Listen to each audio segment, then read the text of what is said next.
Well, like I said last week, for I guess the rest of the Steely Sundays that we have, we're going to be just going through the songs that we didn't finish basically off the albums. And we're going back to Countdown to Ecstasy. Let's go. Hi, guys. Welcome to Lee Reacts. Hope everyone's having a good day.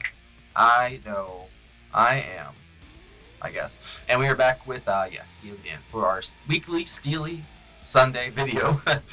We're going to the last track on Countdown to Ecstasy called King of the World. This has actually been a pretty highly requested album, or song off the album.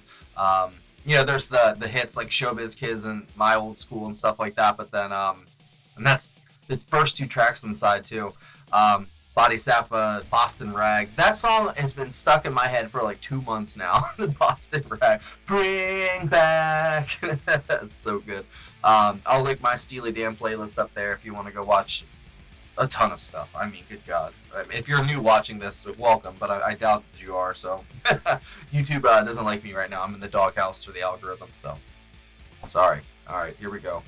And if y'all are not subscribed, help a brother out. Click that icon right below my face. I would really appreciate it, man. It really helps and keeps this channel going. Sorry, I am stalling for time. Sorry. King of the World by Steely Dan. In 3, 2, 1, go.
That bass is nuts.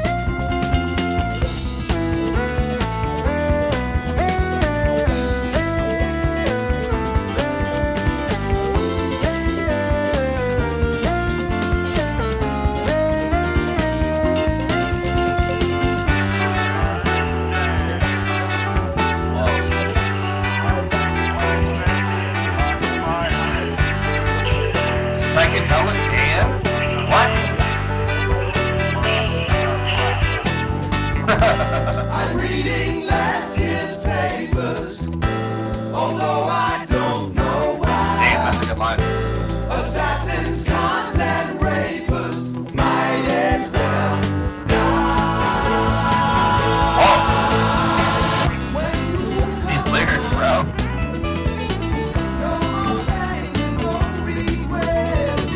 Watch the sun go round. Smoking cold, no cigarettes. There's no reason why. Oh, the coconut? Don't worry about the coconut.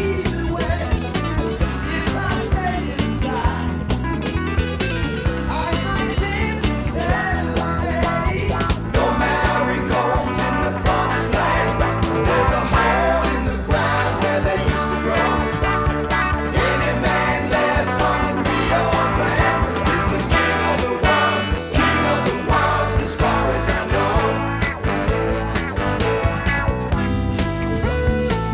This is awesome.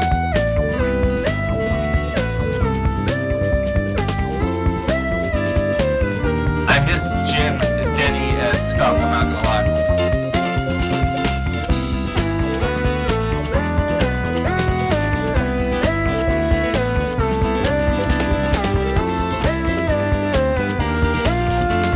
What is that exactly?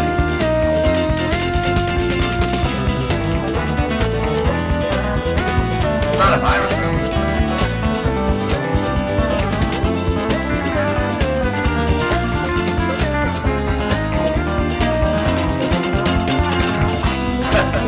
I can see Skunk.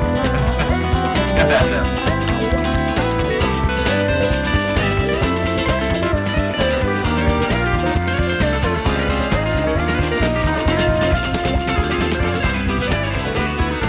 Oh no.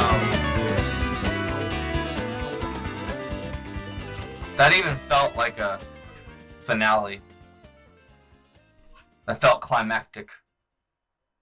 Especially because I've heard the rest of the album, except for like I think Pearl of the Quarter. Oh, and Razor Boy. I don't think I've heard that one either. It's okay, buddy. That was awesome though. Very atypical for them, I feel like. But I feel like I say that a lot too at the same time. They're very multifaceted when it comes to their genres. And you know that. I feel like from one song to the next on an album, it could be a completely different genre and you wouldn't even really, you wouldn't even care, It's like, okay, yeah, Steely Dan. But at the core of it, it's still, the Dan. I don't know what that instrument was I was hearing there, like in the second half. I don't know if that was a guitar, like going through some kind of pedal or something, or that was like the electric piano or a synthesizer. I think that's what it was. That's what it sounded like to me. But that's what, yeah, Donald's got synthesizer, electric piano, lead vocals. Jim Hodder, drums, percussion. Walter Becker on electric bass guitar and harmonica.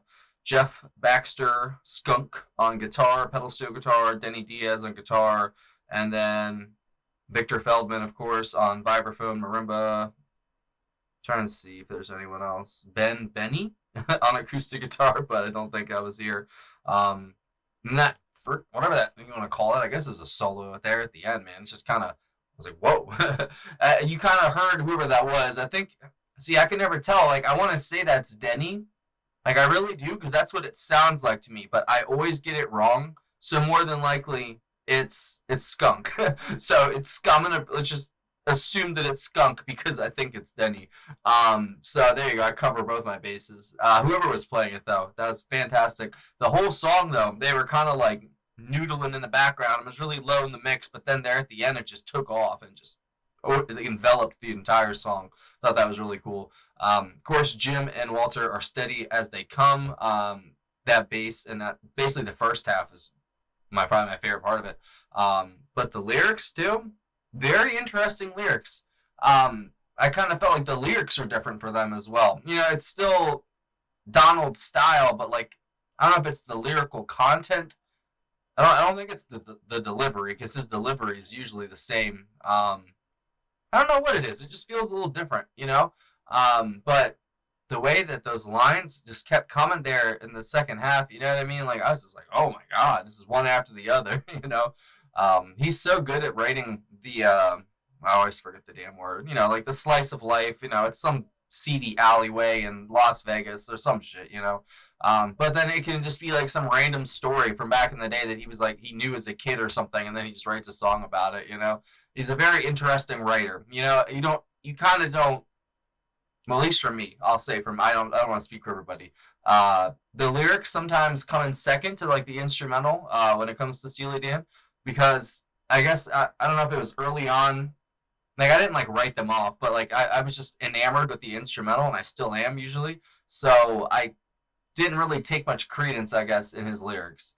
But now that you guys, if you've been watching, like I've been reading the lyrics afterwards and kind of trying to dig into what he's actually getting at, because I've been doing these videos for God knows how long. And I feel like I still don't have him like put in a box yet. And I know that's hard to do for a lot of people. But you can definitely put people in boxes, but it's kind of hard with this band. I don't know how to really vocalize what it is about them that makes it hard, but Maybe it's the genre bending, but still being them. Like, I don't know, but I'm about to look up the lyrics right now. Let's see. King of the World, Steely Dan. Lyrics. There it is. All right. Hello, one and all. Was it you I used to know? Can you hear me call on this old ham radio? All I got to say, I'm alive and feeling fine. If you come my way, you can share my poison wine. This part I loved. Yeah, no marigolds in the promised land. There's a hole in the ground where they used to grow. And any man left on the Rio Grande is the king of the world, as far as I know. I don't want your bread. I don't need your helping hand. I can't be no savage. Can't be no highwayman. Show me where you are. You and I will spend this day driving in my car through the ruins of Santa Fe. Okay, so that's obviously somewhere in the Southwest then. They're talking about the Rio Grande and Santa Fe. And the chorus repeats again. I'm reading last year's papers, although I don't know why. Assassins, cons, and blah blah might as well die. Interesting. Smoking cobalt cigarettes, there's no need to hide. Taking things the easy way. If I stay inside, I might live till Saturday. Like, what the fuck are you talking about? That's what I like. It's so good. They all the words sound amazing. Like together, the way he delivers it, it's great. His voice is great. But then you read the lyrics and you're like, what the fuck is he really talking about? You know, that's how I feel. But it doesn't really matter, I guess, because the instrumental is so tight. Obviously the bass and the drums, like I said, were great. The guitar at the end and throughout is just kind of low in the mix. But that's a great finale track, especially to their sophomore album. You know, I'm not gonna say the saying I always say, but sophomore albums aren't the easiest ones. You know, and what an interesting sophomore, showing for them, because it's so different than the first one. Not Reeling in the Years. That's the song. Oh, shame on you, Lee. Can't Buy a Thrill. There we go. I saw the album cover in the lips. That's what did it. That album is so different than this one, even though there's so many hits on this as well, you know. And I don't know if that's because Palmer left or what. You know, I don't know what influence he had on it. I know this is the first album with Donald taking lead on all the vocals, and for the better, obviously. And he, man, what a hell of a voice. I don't know what you're talking about, kid, but I like what you're saying, though. But, you know, if you guys have an interpretation of that, leave it down below, because I would definitely like to know, because I don't know what the fuck that was about. But I loved it. If I had to pick something as my favorite thing, though, it would either be the lyrics, that piano or synthesizer, whatever Donald was using there in that, second half. When that sound started, I was like, whoa, what is that? At first, I thought it was like a guitar going through something, but no, it wasn't. I was like, no, it's not a guitar. So it must be some kind of synthesizer or whatever. That was definitely my favorite, I guess, part of the instrumental. Jim was very sporadic, in this. Is very jumpy, but so is Walter's bass. Is very poppy and low, and cool, man. It's a great song. Great closer, Like I said, it's a good album, man. It's a really, really good album. And then that's a great closer for it. It really is. So I still have to do Pearl of the Quarter. Is that what it was called? Yeah, Pearl of the Quarter and then Razor something. Yeah, so maybe we'll do those. It's up to you guys if you think if I should just skip them. Let me know if I should move on to something else. What do you think? Let me know down below. I appreciate you guys. I know there's not that many of y'all still watching these videos probably after all these many months. But if you have been watching, tell me how long you've been watching. I'm honestly interested into, understanding, who's watching my videos. I don't know who's been here long watching Steely Dan. I don't know who's new. It's interesting because I don't get much interaction on these videos anymore. Now, I don't know if that's because I mind the vein too much, because that's very plausible, but I don't think it is that. I think maybe there's only certain songs people are fans of. I don't know, man. That's it with any band, though. If I did a deep cut from any band, even the Beatles, I did a deep cut last week, and compared, to what usual Beatles videos get, it might as well have been a deep cut, kind of video like I do, But at the same time, it doesn't matter. I don't care about the views, but it is interesting to me that these videos have kind of I don't care. I like them. So thanks for watching, guys. I'll see you later. Don't forget, we have a really cool Patreon community, and we'd love to have you. If you go into the description of the video, there's a link. If you join the $15 tier or up, you get one free request a month. There's other tiers for other amounts of requests if you want to do something else. There's also PayPal as well in the description if you want to send a tip or a request in that way. Those ones take a lot longer, though. There's a big backlog, let's say. So if you want to get it done within a month, Patreon's probably the way to go. And thank you so much for watching. I hope you have a great day. I'll see you later.